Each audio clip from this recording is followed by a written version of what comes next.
First thing I want to do is, is introduce my new friend. It's I shouldn't say new friend. It's somebody that we've been friends on Facebook. I've never been able to get out and see Byron. Byron, I believe you remember if I contacted you, maybe it was a year or two ago, that want to come out and see what you're doing and maybe bring some ideas back home to Texas that we could use here. It just never got a chance to do it, and so forth. Well, the good news is we have plenty of time, my friend. So yeah, we do, man, and I love to be around great instructors, and I know you're one of those. But you have an really interesting story. I'm gonna have to talk a little bit louder because we have a lot of movement going on. I can't complain a whole lot just because of the fact that they're putting in a putting green for the academy and the bunker here and so forth. So it may be a little loud today, and if it is, seems like wherever they go, I end up following them somehow. They know. But Byron, it's awesome to have you on the show. And a lot of people know your father, and unfortunately, there's a lot of people that did not know your father. And I don't know if you want to start right there, but we're going to have a whole list where we're going to go through this as we go along. But your father was one of the greatest players that ever played the game, that ever held a club and put the ball on the ground or the peg and gave it a whirl. And I know you know this more than I'll ever know this. You caddied in the Masters, I believe you told me, at 17 years old. That's impressive of its own. It's a little bit more than that to me. But if you want to start maybe there, and then I want to open up with some of the questions you and I talked about as we went along, we go along. Yeah, of course. It's the interesting thing about being the son of a famous man or woman, for that matter, in any industry, is that you don't really realize that they're famous growing up, especially if they do a great job as a parent. And both my mom and my dad were awesome that way. Their experiences, they passed directly on to their children. And so they would take a few kids to different tournaments and really try to open up the world to all of us. It was a great opportunity. Caddying for my dad, I went and looked over the records. It was actually when I was 16 years old. And we don't need to go into too much detail, but I never would have had that opportunity if I hadn't been a little bit of a wayward youth. And so my father did what a lot of fathers did back then, and that is they put us to work. It just so happened that my dad's work was being a famous golf pro, so I ended up being a caddy. And looking back now, it was definitely the start of my love of golf and my desire to be involved in golf. At that point, I didn't know how I was going to be involved. But, how many 16-year-olds really know that anyway, right? Yep. So, yeah, it was a wonderful experience working for him. Fast forward 30 years, I was able to go into business with him. And we opened up the Byron Casper Golf Academy. And to be honest, that was really the highlight of my personal career, was to have my father come to me and ask to join forces and start not just a golf academy, but a really in-depth teaching program with one goal in mind: relationships and good golf. Yep. Yeah, I think that's really cool. I mean, it's not really cool. It's more than that. I can assure you. If anybody knows, your background, your family's background, I'm having to move in a little bit just because we have a lot of noise going on, and I want to make sure that the viewers can hear what we're talking about. Yeah, of course. I know, Byron. I know one of the things I'm gonna run down the list that you wanted to talk about, because you specifically did. We've talked about this, and I want to go through this if you can, one by one. You talked about, what golf has been, meant to all of us over the past 100 years. I thought that was really interesting. These are all the things that you came up and you sent a text to me about. So I want that to be known as well. Could you just go on, go into that a little bit for us? Yeah, of course I can. Golf has been a huge part of society for the last 100 years. Actually, a little more than 100 years, really. Um, but it's changed so much, just like all sports have changed. Um, Nowadays, we have the marketing power of the media and all of the sponsors, which allows these massive purses. But if you look at what my father and other professional golfers were making back in the 50s and 60s and even 70s, it's pretty amazing. I have a picture somewhere that I'll send to you, but it was my father's second U.S. Open check that my mom had framed and put on the wall, and I think it was for something like $12,600 for Wow. winning the U.S. Open. And that's a far cry from the 1.5 million that you're getting nowadays. So yeah, golf has changed a lot. I think professional golfers still do it for the passion. I think that we're one of the few sports out there that, quite frankly, our passion for the sport is so high that it naturally transcends onto the amateurs, and allows them to not only have a little bit of heroship with their favorite golfers, but allows them to get out and actually play some of the courses that these tournaments are at. And so that's something that doesn't really happen in other sports very much. Very few people are going to go play on the Wimbledon courts. Very few people are going to go into a stadium and be able to throw a touchdown pass in football. And so we're really different in golf in the sense that we can live the dream. Even as amateurs, they can live the dream of playing the same facilities that the pros do, and that creates a nice challenge, and also the feel good factor. I had the opportunity to work in St. Andrews, Scotland for better part of about 7 years, and for me, that's when the history of golf came full circle for me. I worked for a company first called Heritage Golf of St. Andrews as their club fitter, and then started working with the St. Andrews Golf Company the last 2 years before I moved back to America. And that really brought home the fact of, one, how important golf is. Two, the history of golf is just amazing, and it's very trackable. And because of that, everybody should learn a little bit more about the history of the game, because it really is just awesome when you have the opportunity to not only learn but to play some of these famous golf courses.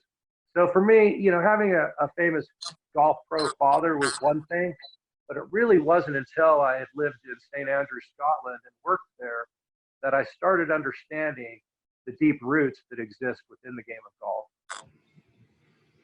Yeah, you and I didn't know that until, literally right before we started the show. You talked a little bit about that earlier, and I thought that was just really cool. I had no idea. I really did not. And I think you and I, when we talk, we have a lot of similarities. That was one of the cool things. Is I know you and we haven't been able to go get on the links and go tee it up and maybe on the range and have some fun with it, but we do have a lot of things that seem to be a lot in common. And yeah, I think that's true. And I think that, when you go out and you get to be around your fellow golf professionals, you find that a lot of us have a lot in common. We right. play this game, we teach this game. We don't do it to become millionaires. We do it because we love it. And right. And that really is the truth of the matter. And I wish that more people would truly understand that, is that, being a golf pro isn't necessarily the most easy profession, especially with a family. And there are tons of golf pros that struggle as assistants and as teaching professionals. But one of the things that is really, really great is that all of us, to a fault, have a level of passion, both for playing the game, and two, passing on that knowledge to people so that they can enjoy the game more. Yeah, no question, man. And I know that's one of your big things. And then the second question that I believe you have is, how golf is changing. And I'll leave that up to you, because these are the questions that you wanted to talk about. So I want you to answer these things, and I'll let you just go with that. Well, I think golf is changing. We've seen a lot of changes. We saw the change of for instance, the prize money and what golfers were quote unquote valued at. And if we start all the way back, let's not go too far back, but let's go back to the 50s. My father used to tell stories, and I'm sure you've heard these yourself, but still, even saying it out loud seems incredible to me. And that is, when my father first started playing golf professionally, golf pros changed their shoes out of the trunk of their car. Yep. They weren't allowed to go into clubhouses. They weren't allowed to take part in these private exclusive clubs. They had to kind of stay outside the ropes, even though they were golf professionals. To me, that just sounds insane. But throughout my father's career, he used to say it was pretty awesome to see the difference and the changes that went from changing your shoes out of your trunk because you weren't allowed in the clubhouse to, by 1979, being the Ryder Cup captain for the U.S. team and enjoying all the luxuries that came with that. I think that's incredible. I didn't know that. I mean, the truth is, I didn't know that as well. I was born in '74, and I think that there's so many people out there right now that that can relate with what you just said. They can't relate in the fact that you can't believe it. It's like, really? But it's like, yeah, that happened. That's I'll tell you a quick funny story. Sorry, go ahead. It's hard to say it's really cool. It's like, you don't want to say it's really cool because it wasn't really cool, but it's so different than how the players are treated today. I mean, it's a different world, that we live in. I'm scooting over here so I can hear you, Byron. Just understand that. Yeah, of course. Yeah. It's interesting there. When my dad married my mom, and I'm not sure if this story is in his biography or not, but it was certainly a story that we heard growing up and that I heard him tell at a few different events. And that is that it was more of a good career choice to be a painter than it was to be a golf pro back in the 50s. And he used to tell the story that when he married my mom, back then, it took a lot of courage, I think, for my mom's mother, my grandmother, to allow this guy who wanted to be a golf pro to marry her, because it was a much more stable career being a painter or construction worker than it ever was to be a golf pro. And you think in those terms, and then you think of what golf is today. It really is incredible, Matt. Yeah, it is, man. We talked. I don't want to put the cart before the horse because I want to keep going through the chain here that we talked about. We're going to stay with the next thing we talked about, and again, if you want to go backwards to go forward, it's up to you, my friend. You can. This is your show. This is your show, but I'm grateful to be on it. So. Yeah, it's debatable. The next question you had was, and again, you go wherever you want to go with this, my friend. It was about we need better lessons and we need better communication, and I think those two things are so connected. And I had a guy on, Doug Nelly. I'm a huge fan of Harvey Pinnock. I'm a huge fan of Doug Nelly, but I don't know if you know how much you know about Harvey Pinnock. I know that you have a deep knowledge and history of the game, but around here, that guy was something that was just a little bit different, than the rest of us, and and he just had this. It was I wasn't around the man. I have a couple stories I can give, but it was more about his aura. It's probably like your. I don't. Sometimes it's not about being famous or these things. I don't think that was a concern of his at all. No, I think his concern was his players got better, and he had a genuine heart for the game and love, and people would sometimes ridicule him because he would turn around and walk away. I've told that story a million times. If I told it one time, I told it a million times. Like, he'd give you a tip, and these are from players that took. I did not ever take a lesson from Mr. Pinnock, and so I can't say this, but I had a lot of students that have. And he would come in and say, hey, you might want to try this, this, this, and this, and he just turn his back and walk away. Fire away. Yeah. He wasn't going to hold your hand and babysit you. You know what I'm saying? I do. I know exactly what you're saying, and I think that some of the good pros, especially back then, they did that. My father would do that sometimes. Is he would watch very carefully for a few minutes, and then he would give one or two just absolutely nailed bits of advice, and then turn around and go back to his business. I think that was their way of passing on knowledge. But they realized one of the most important things, and that is, the best golf pros in the world, all we can do is pass that information on. We can't climb inside somebody's body and make them take that swing. So our job is really to, one, get them to make the move, and then two, get them to be able to repeat it. And in order to do that comes communication. Anybody that knows my dad, even a little bit in passing, knows that he had a tremendous love for his fellow man. He just loved people in general, and that's something that we use with him at the Billy Casper Golf Academies and schools, and it's something that's very important to me. Relationships are super important, and relationships with your students are super important. Yeah, that's what's cool about what you're saying about your dad too is the fact that he didn't have to be a teacher. He obviously he was a player, but he could teach. And man, I remember Paul. I always say Paul Bursley because that was my main mentor for full swing, but it was Paul Runyon. And you probably remember Paul Runyon, don't you? I do, yeah. Met him a few times. So. Yeah, Little Poison. Yep.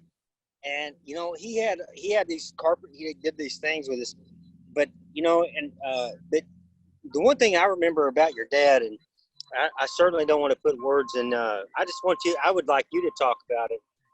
His putting was incredible. Like we have Frosty on and things like that. Frosty can putt like crazy. Yeah, he can. I always thought of your dad, and I don't want to use it like a copycat because it's not. I think your dad had his own path and so forth. But I always kind of thought of him as the Bobby Locke of putting. He would just take that club and just turn it back and hit the ball, and man, he could putt. And you see little footage. Every now and then you'll get some footage of it. But I remember seeing those. I saw mostly pictures when I was a kid, and I just was fascinated. I'm fascinated by Paul Runyon. I'm fascinated by Bobby Locke. I'm fascinated by Billy Casper, and I know you got to watch firsthand. And I would really, I think you could help. So I don't know. It's maybe just a selfish thing, but I just like to hear what you have to say about the putting aspects of how your dad done. Yeah, of course. Thanks, Matt. I appreciate that. His putting was amazing. His short game and his putting were absolutely the two best parts of his game. In fact, my father's hero was Ben Hogan. And at one of the major championships that they played in together back in the 50s, a really funny story came from it. And a story that my father told up until the day he died. And that is after playing a round of golf with Hogan, where Ben said very, very little to him the whole time, he walked up to my father after they signed their scorecards on the 18th and looked right at my dad and said, Billy, if you couldn't putt or chip, you'd be selling hot dogs on the 13th tee. And my dad used to say that story and chuckle when he said That's it. So funny. I don't know if he chuckled back in the 50s when the story happened, or if that was something that he was able to laugh at in future years. But yeah, his short game was incredible. Another great story that you and I have discussed, Matt, is in I believe his second U.S. Open win. Yes. When he laid up on a par three. No joke. To find all 4 days in a row, he actually laid up on a par three. And I know the story so well that I know. Sorry, Byron. Hey, Byron, Yeah. I had somebody call in. I apologize. I had somebody call in right there.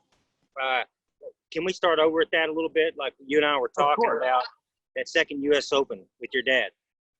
Yeah. So in the second U.S. Open, he laid up on a par three 4 days in a row. And I know the story so well that he laid up to the right and to the front of the green. And he did that very specifically because my father was great with numbers and great with the percentage shot. And in his mind, if he hit it even the slightest bit too hard, he was going to end up in the bunker in back of this green and at this par three. And he knew that it was going to be extremely difficult to get up and down from the back bunker. So he made the judgment call to lay it up right front of the green. And he ended up parring that hole 4 days in a row. And as a golf pro, I'm sure that you recognize this, but as a golfer in general, amateur or pro, I just want you to think for a moment the mental courage it takes to lay up on a par three and absolutely know that you're going to par that hole, being able to get up and down. That to me is incredible. And even getting more targeted, imagine being in the lead of the US Open and coming to Sunday and still laying up at that par three, knowing that you're going to get up and down and that it's not going to hurt your scorecard.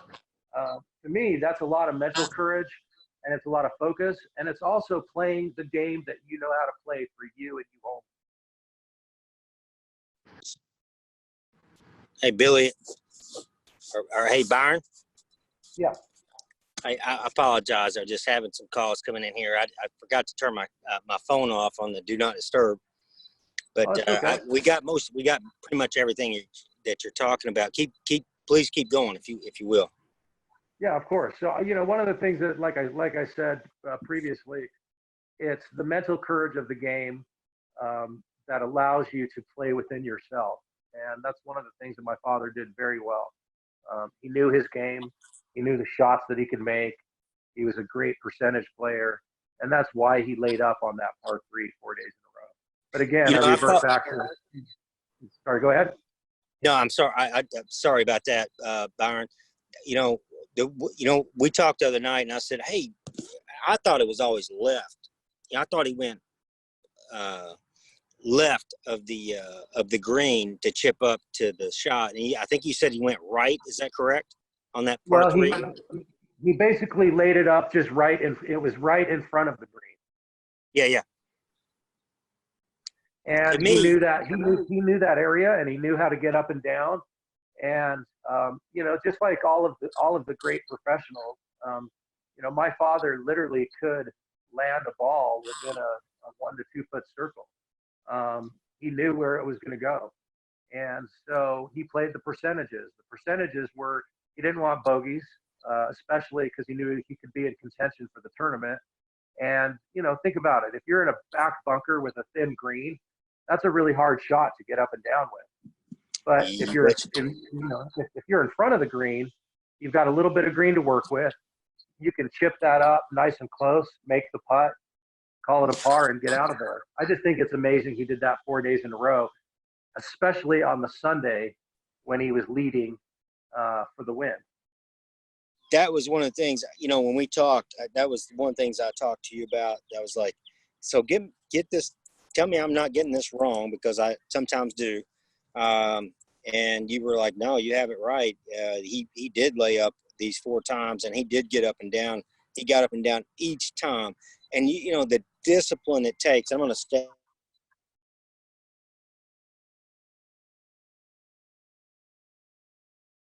Oh, looks like I think we got frozen out. One that it takes to be able to do the things that he was doing, in my opinion, Byron, is just incredible. And, and that's, I said it yesterday. I'll say it every day. I'm standing up as long as I've got a little breath in me. I will say this is that what I love about guys like your father and yourself included, I mean, you got it in your blood and your DNA, and you got it in some of these older guys, is that they have this courage to go ahead and get it done, and Yep. And the discipline, for me, you and I told you about what I would do, and we didn't even have the conversation. And I said, Byron, I said, if I had to hit that par 3, probably on Saturday, I'd have went, I'd have probably short-sided myself, made a double bogey, ran myself out of the tournament. If I was even good enough to be, in that kind of event, I would have changed my game plan. And what I love about what your dad did, and I'm not saying that to just because you're here, you and I had a real conversation about this. This was true. What I loved about what your dad did is it just was like, boom, and every day, 4 days in a row. And I can assure you that that's not normal. That is not normal to have that kind of discipline. And that. Yeah, it's definitely not normal.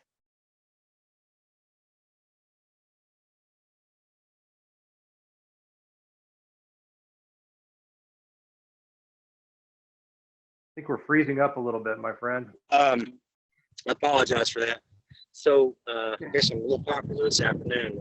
Don't mean to be. But what I love about what you said, and is like your dad had so much discipline to stay and contain and hit the shot to exactly. He could hit it to a foot where he was trying to go, and that's what people sometimes don't know. They think, well, he didn't have a shot. Yeah, you don't think a guy like that he won the U.S. Open. You don't think the guy has a shot to hit it to where he could hit it probably 15 feet, but it might be better for him to hit it over here and chip the ball up because he was one of the greatest chippers and pitchers and putters of the game, if not of all time. Yeah, I mean, you think about it in real terms. In real terms, even the greatest golfers on the planet, you have all sorts of different shots in your bag. But how many times do you hit a perfect shot that maybe has a little bit too much spin on it? And always, or you hit a shot and you catch it a little bit thin. All it would have taken was for one of those two things to happen, and he would have been looking at a bogey, possibly a double. And so a percentage shot was in front of the green so that he could get up and down. He was that confident in his short game. And, I'll tell you something that helped me more than just about anything else that I've ever used in golf. And it's something my father said to me when we started the golf school in 2012. And I wanted to start playing in a few more tournaments, and we'd go out and play a little bit. And I was what I would class as a good scratch to maybe one handicap player, but I really wanted to get better. I wanted to dial that in. And my dad grabbed a wedge and he said, do nothing for the next week, but work on your wedges to the point of where you know what that ball is doing when it comes off the face of the club. And so normally, we don't usually listen to our fathers until we get a little older. And so I was grateful that I was about 40 at the time and old enough to want to listen to him. And so I did just that, Matt. I grabbed a wedge and I spent about 10 days not playing golf, but just hitting every shot imaginable, literally every shot imaginable, to the point of where I knew what kind of spin was coming off of the face of that club by the time the ball hit the club and was on its way. And the amazing thing about that is that transcended into every other part of my game being better. And so, I think little things like that, when you pick them up from people that have seen success like Dad did, and you just look at just hitting shot after shot with a wedge to understand spin. Well, that's going to transcend into every single other club in your bag. And if there's one thing that I would say to golfers that are pretty good, but are trying to get down from, the double digits into the single digits, or from the single digits down to scratch or better, is start to understand spin. Start to understand what that ball does coming off the face of every club in your bag. Yeah, I mean,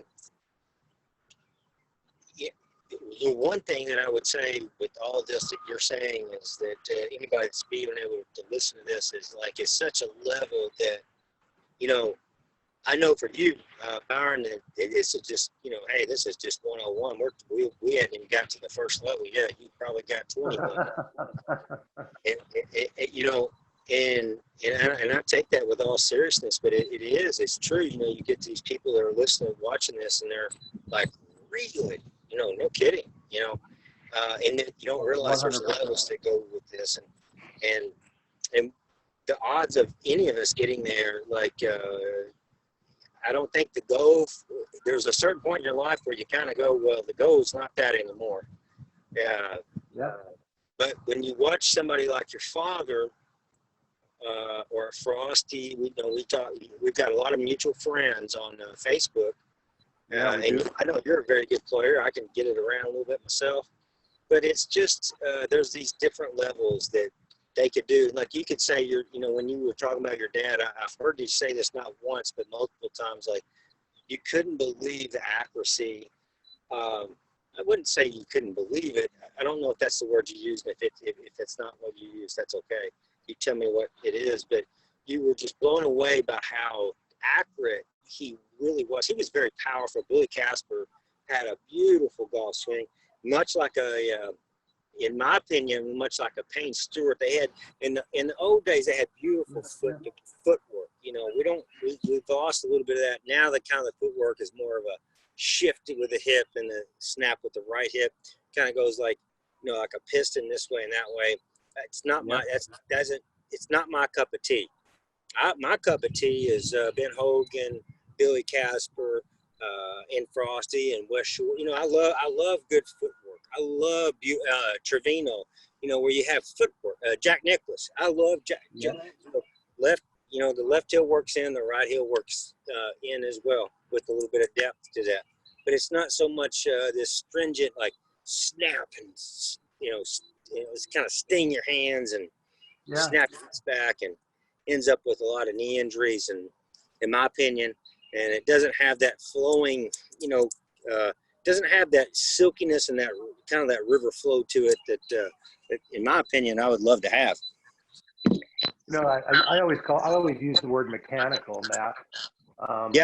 We live in a very mechanical society anyway, but the golf swing has become very mechanical.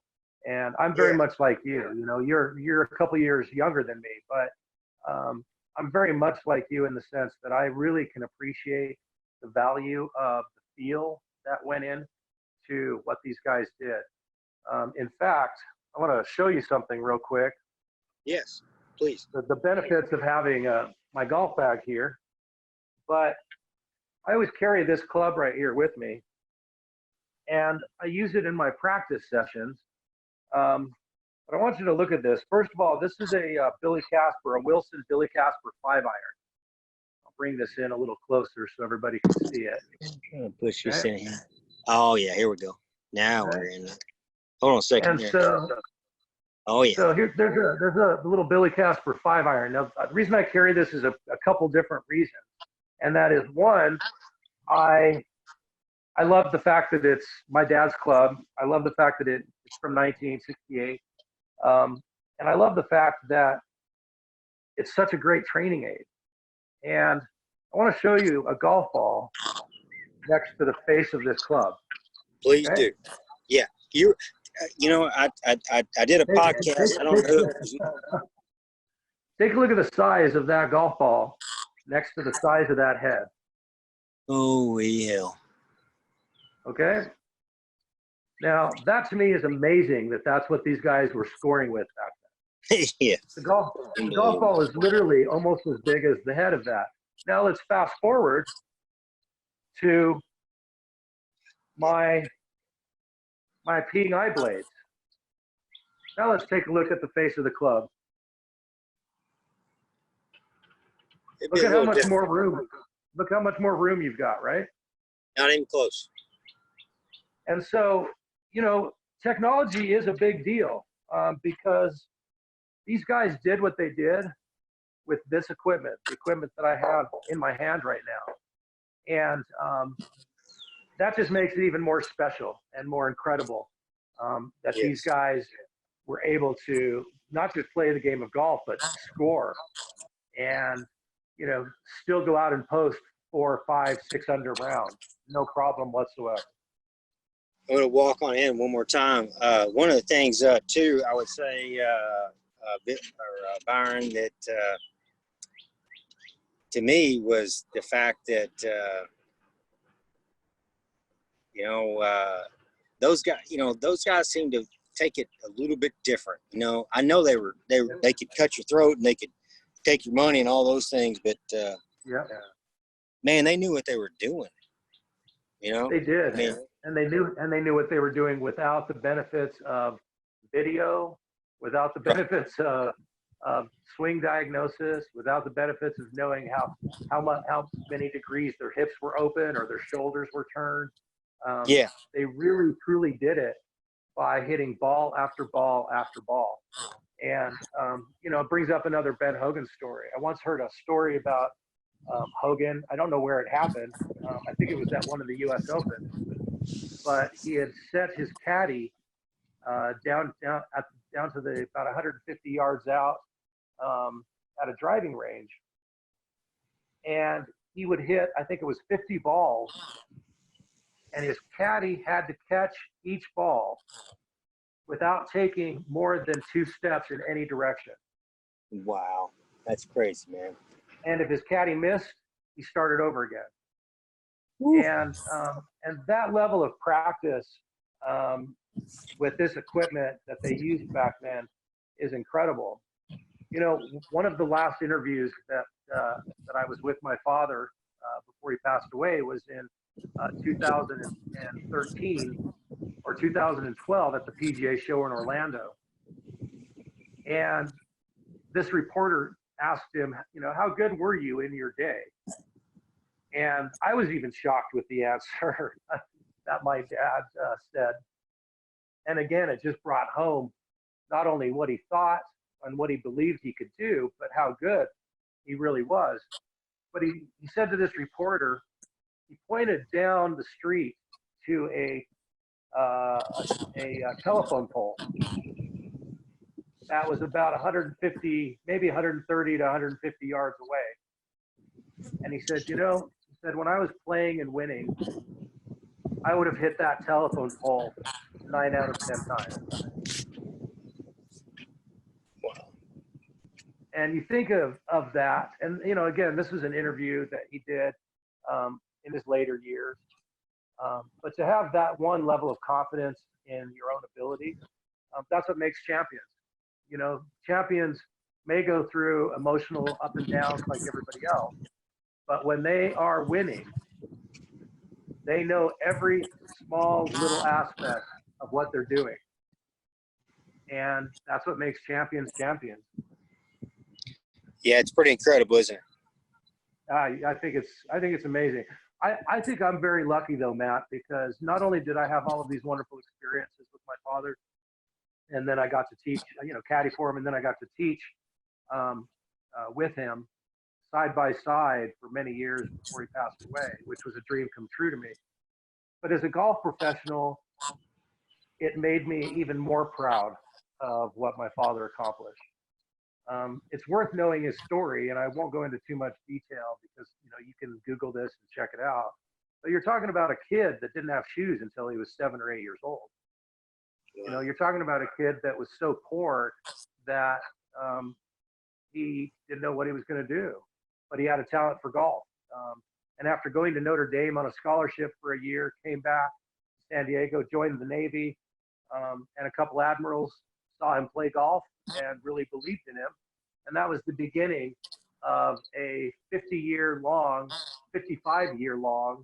career in golf. And that to me is amazing. To start out from there and to end up here is, that's really what dreams come true. That's a dream story to me. That's a dream story for anybody. And,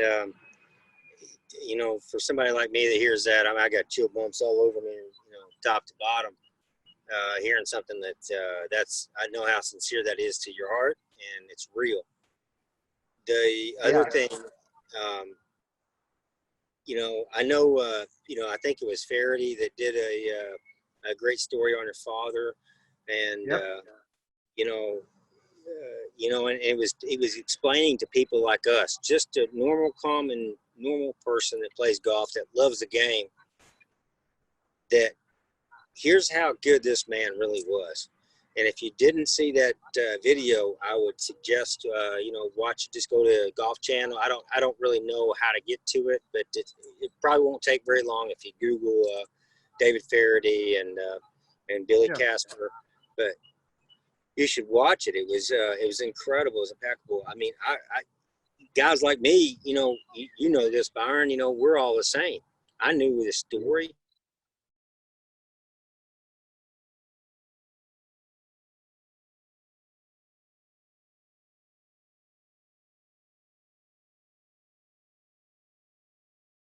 I think we froze up again. That Byron. Yeah, I think we just froze up again for a second. No, I forgot to put the do not disturb thing on my phone, but okay. I apologize. But with your father, I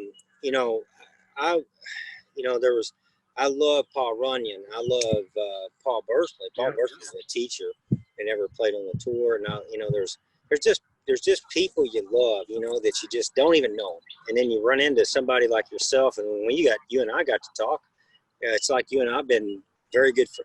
You and I are a lot alike, Yep. You and I had to force ourselves to get off the phone because I think we would talk golf all day and all night. So. We would, and we're a lot alike.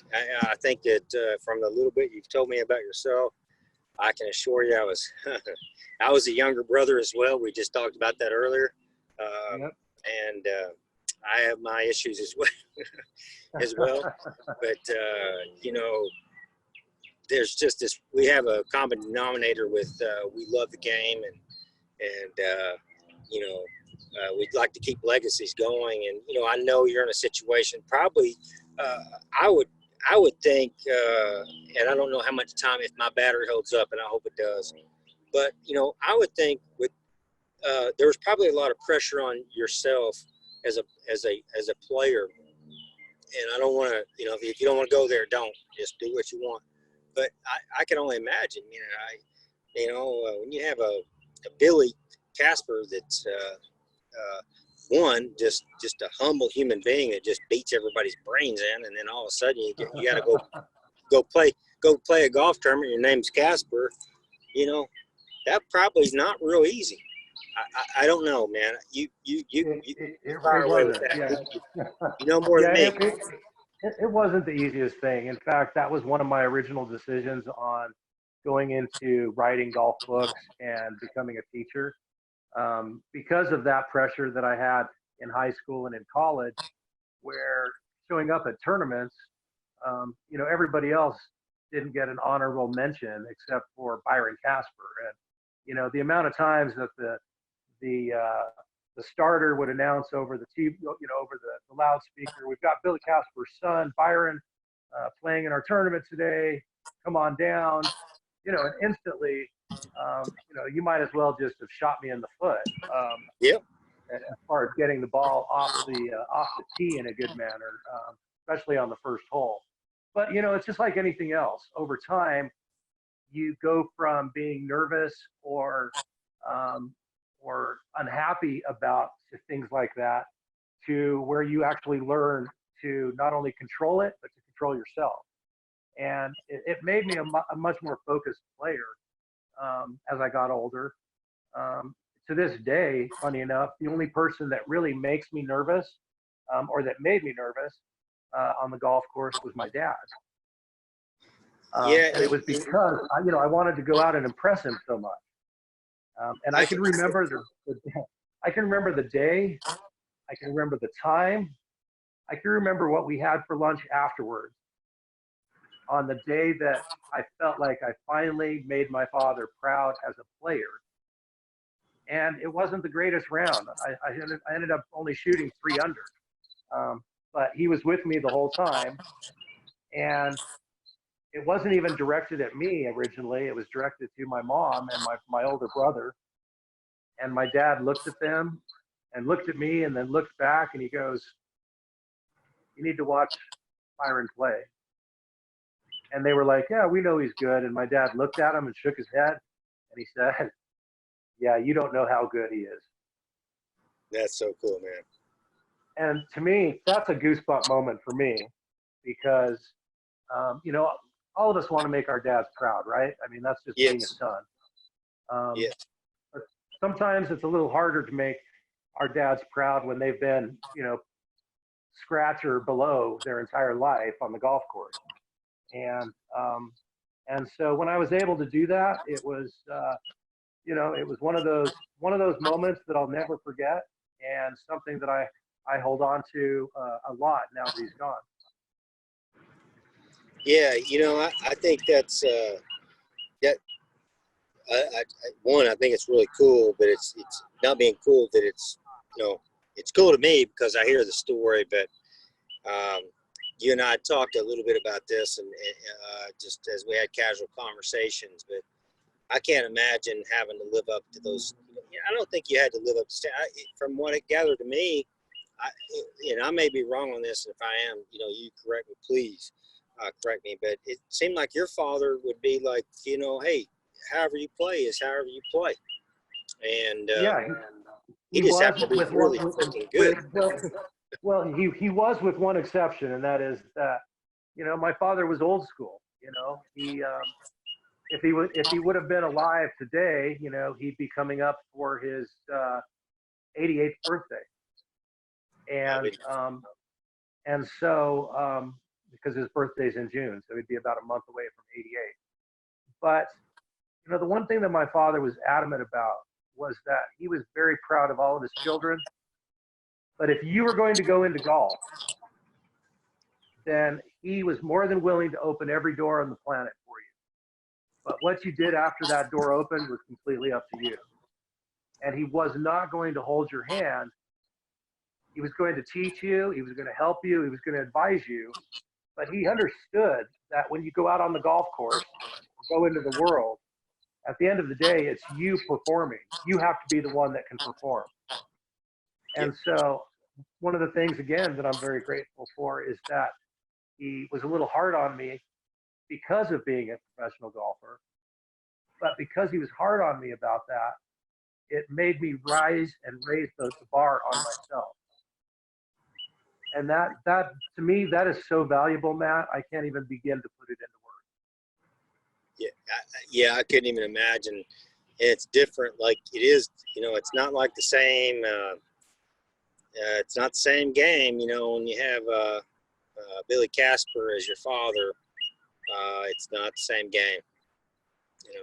Yeah, absolutely. You just learn to raise the bar on yourself, or you just play the game for fun. That's one of the things that made me literally just tickled me to death was in 2012 when he came to me and asked me to partner up with him and teach golf with him because, my father wouldn't have asked anybody to work with him or teach his students and use his brand without believing 100% that they could do the job. And that included his own children. And I remember how it happened. I was teaching one of his friends, Damien, and my father stopped in to pick him up to go to dinner. And all he did was sat and watched a 45-minute lesson that I did with his friend. And the very next day, my mom called and said, "Your dad wants to talk to you. Come up to the house." But just so everybody knows, my dad was so old school. He never had a cell phone. To the day he died, he refused to have a cell phone. So it was always my mom calling, going, "Hey, come up and talk to your dad." So she called me the next day and said, "Come up, talk to your dad. Wants to talk to you." And I went up to the house, and he said, "Why don't you join forces with me? Let's do some teaching together. I loved what I saw yesterday." And again, I'm glad that he was hard enough on me to make me raise the bar on myself. I'm grateful that he gave me the knowledge that I needed to be able to pass that on to other students. And I'm very, very grateful that I had the opportunity to teach alongside him and to continue to learn from him. Yeah, can't even imagine. Like you said, the standards are a little bit different when you're doing that. And I know, I know you probably, I can't even imagine the pressure you felt trying to tee it up and say, here's what I got. I think that's a challenge for everyone that has that. There's not everyone has. There's only been 7 or 6 or whatever. It's one more events. He's number 7 in the world. So there's only 6 players in front of him that have won more tournaments around the world than he has. So it'd be really tough company to sit and imagine. What I would tell people is, if I was if you and I weren't talking, it was like, imagine having to, it's not like the man doesn't know what it's like you need to be like to be able to compete at the highest level. It wouldn't matter if it's today. It wouldn't matter if it's tomorrow. It wouldn't matter if it was 10 years ago or 5 years ago or 20. I don't care. He's going to be right here, right now. All these players would be. Tiger would be. Jack would be. Your dad would be. It doesn't matter. There is no question that there is no way, no shape or form that in any circumstance you could name the timeline you want to go to, and they're going to show up and they're going to be in your face and they're going to be beating you. In fact, there's a great story about that, because my father was number 6 in the world for many years. I can't remember what year it was. I think it probably was about 2012, 2013, where Tiger Woods actually overcame his number of victories. And, it gave me a tremendous amount of respect for Tiger Woods, because Tiger actually called up my dad the week after he beat his records. And I can remember my dad saying, when Tiger apologized about beating his record, and my dad said, "Geez, don't apologize. I am so happy that you're seeing this level of success on the golf course." And I think that again is another sign of a true gentleman, a true champion, a true golfer, is to actually be happy to see a younger generation come up and beat some of these records that you put into place. Your dad was known as I've had so many guys, even since we just done the little thing about the podcast, but way, way, way before this ever happened, and before I ever got to, fortunately meet you, all you ever hear is about Billy Casper is one of the nicest human beings that ever walked planet Earth. And it's just because he loves people. I'm sorry, Byron. I missed you on that one, buddy. Oh yeah, sorry. He just loves people. In today's world, and I'm sure even 50 years ago, money and fame have a tendency to change people sometimes. That's just stereotypical of what happens. And it definitely has the ability to change. One thing about my father, again, very proud to be able to say this truthfully, is that he never changed. He was still that kid from Chula Vista, California, who was an absolute shark when it came to being on the golf course. And all you have to do is ask any of his compatriots, ask any golfer that played golf with my dad in the 50s, the 60s, the 70s, or in the 80s and 90s on the senior tour. And they'll all tell you the same thing. And I have a quote from Gary Player in my second book about this.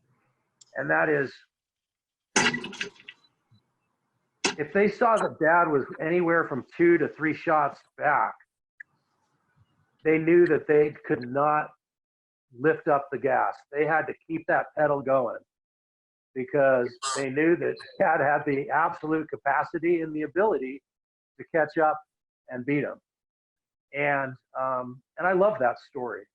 I think that is almost the epitome of a good competitor, is that the people you're competing with and against always are slightly worried if you're too close.